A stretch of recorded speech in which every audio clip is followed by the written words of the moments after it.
All right, made it to Frankfort at the Harbor Lights Inn Motel area. This is awesome. This is the kind of place that you can find here in Frankfort. I just wanted to show you real quick because this is kind of cool. I thought, like, again, very California vibe in Michigan. Look at this, right out on the deck here. This is what you get when you walk out. Enjoying the sun, lighthouse, and a beach. All right, that's it for day, whatever day it is. I'm gonna go and enjoy that sun right now before my kids come in and crash the place, right? All right, see you later.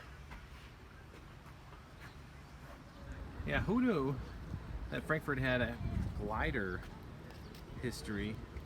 Definitely has steamboats way back there. So Frankfort is a town on the west coast of Michigan, east coast of Lake Michigan, and it's got everything you would want out of a Michigan town. It's got the ice cream shops, it's got the souvenir shops. It's quite pretty and quite charming. There's a little shot of downtown down here. They got all the shops, and just all the way down there, that's Lake Michigan on that side, and then down there you got some of the more souvenir shops, and then there's a lovely bay, which is where we kind of started, just there. So it's great little fun town. Highly recommend having a couple of days here to relax and check things out. That is Frankfort, Michigan. This is the Chicago scene on the road. All right, this is the Chicago scene on the road, and this is a 1,700-foot long slide here at the Crystal Mountain. It's called the Alpine Super Slide. So I'm gonna attempt to take the family, which are over there. They're really freaking out a little bit, down this giant slide that normally I think is a toboggan slide, maybe, or maybe it's just a slide in summertime. Either way, it's gonna be fun. So we're gonna do that next. Let's take a look. Oh, there's somebody coming down right now. All right, so we're going up the ski lift. What do you guys think? Do not drop it. Do not drop it. Thanks, pal. Oh, look at, there's somebody coming down right now. Whoop, there we are.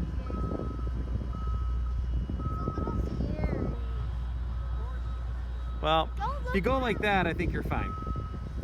But this is kind of fun too. It's just going up the ski lift. Let's do this. Lucy. Beekman. You're all set. Dropping. Don't touch this. Don't touch this. Slow, okay? No, I want to go fast. We're not even going fast. Beekman. Well, it's kind of fast. Yeah, it's kind of fast. Oh, Beekman.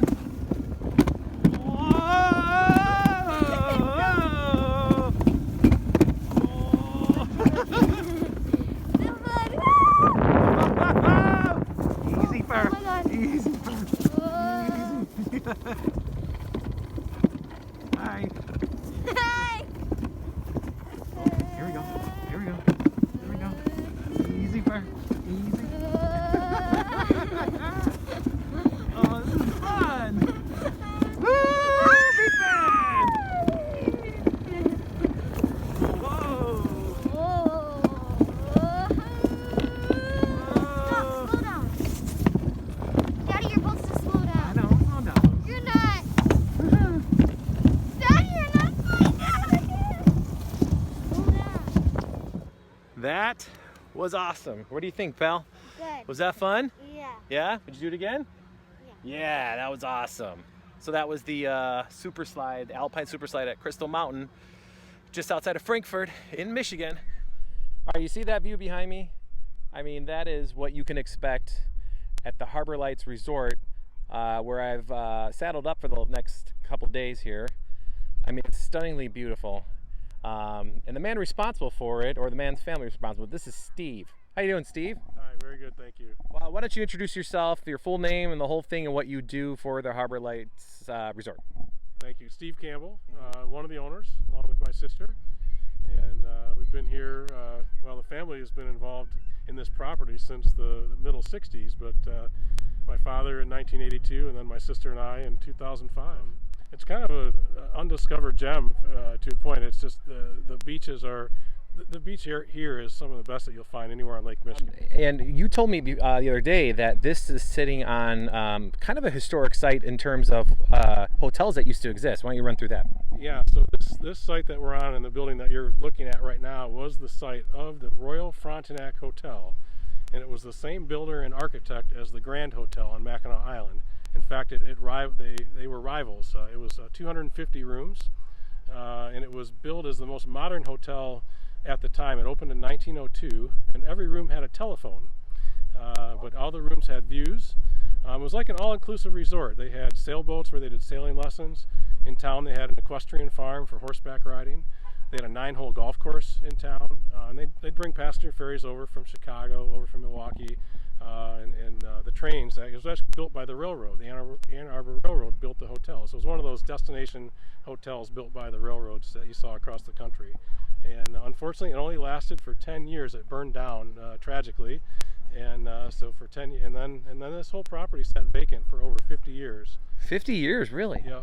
And then your dad came along, huh? Well, it was actually my great aunt and uncle that ended up purchasing the property, and developed at that time a motel, and they had a restaurant and bar and actually a bowling alley that they built back in the 60s. So that was what was here from the 60s until the 80s, and then my dad got involved and developed the rest of the condos and things like that. And you guys are still kind of, you're making improvements as you see fit, right? And I mean, it's a beautiful property. It's the views in the afternoon here are outstanding. There are nothing short. I mean, California here or anywhere where there's a sunset, I mean, it holds it. It's right there with all of them. It's gorgeous. I cannot believe how pretty it is, and I didn't know, which makes me a little upset that I'm 40 and it's the first time I'm figuring this out. But either way, thank you very much. I appreciate it, Steve. And I don't want to take you away from I mean, you're probably used to this, but this is gorgeous. So I'll leave you to it.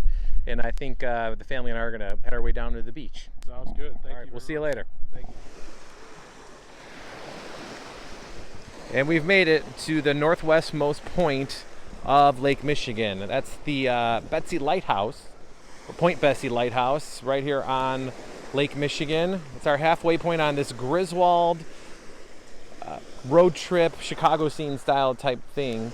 In a second, I'm going to show you a map of kind of our travels, but that's stunningly beautiful. This is the lighthouse without my face in it, and it's beautiful. 1858 it was built.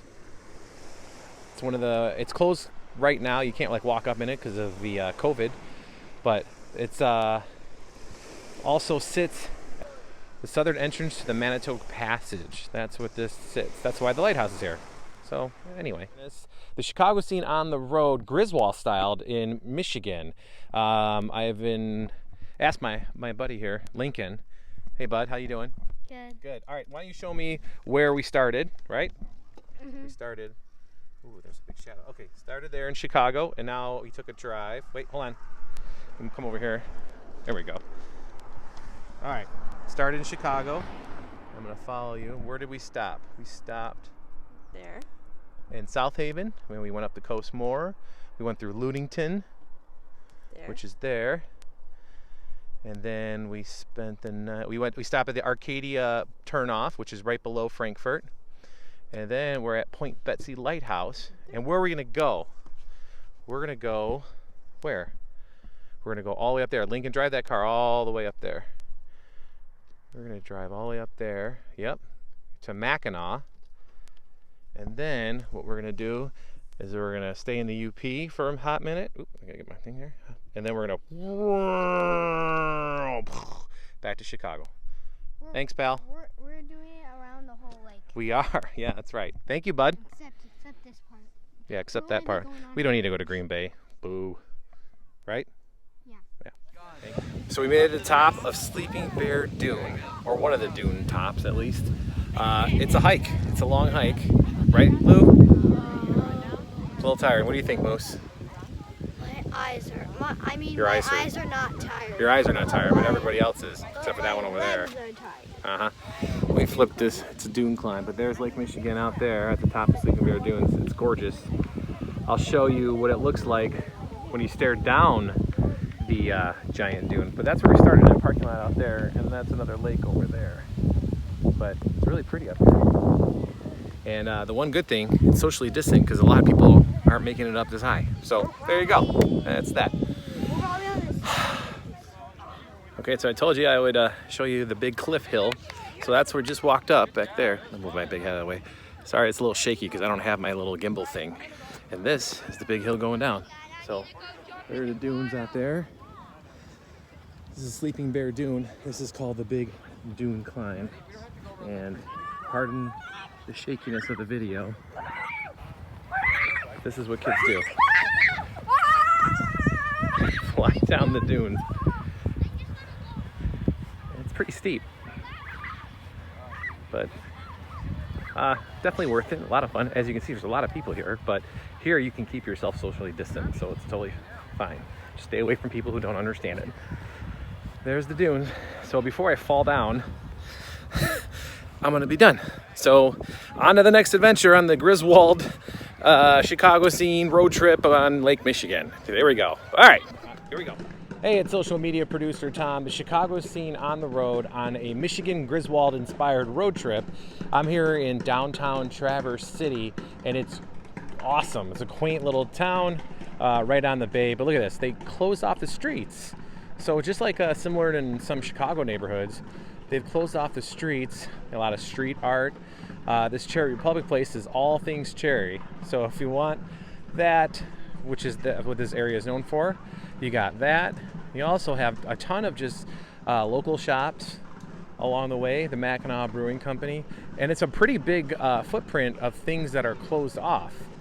As you can see, it's a couple blocks. So that's the bay back there, and this is more of Traverse City. So I'm just going to take a little cruise just so you can see a little bit more of what downtown has to offer. Here's some of the street art. So the street art's really pretty. So they got all things pie. Oh, look at that. They even have a Lululemon pop-up if you really need to get your yoga on. But lots of fun little mom and pop places, which I think is what more or less this is what they had in mind as far as that anything else. So, yeah. So I'm just take a little walk down. Right. Oh, they got a little outdoor area. So this is a fun little walk down the middle of the street in Traverse City. Center and Front Street is where I believe I'm at, and I'm on the hunt for a fun pie place. They are practicing everything socially distant, in case you're wondering. Like that sign just says, double feature of Do the Right Thing and the Mask. That's a play on what's going on if you don't get that. Anyway, here we are. So that's Traverse City. I'm going to flip this back around to give you the whole view. It's a charming town. Definitely worth the ride. I don't know where I'm headed next on this little adventure, but I hear there's a giant pie pan that I must seed, just like Clark Griswold in National Lampoon's Vacation. So that might be next. I'm gonna get some pie first. Thanks for watching. So apparently you can't come to Traverse City without seeing the world's largest pie. Yeah, 28,000 pounds, 17 feet 6 inches, 1987. So this is our Griswold moment of stopping along on the side of a road at the Sara Lee factory here out in Traverse City. But that's the biggest, or that was where the biggest pie was. That's the biggest pie pan apparently. And it was a world record, says Guinness. So that's the Chicago scene on the Griswold inspired road trip here around Lake Michigan in Traverse City. All right.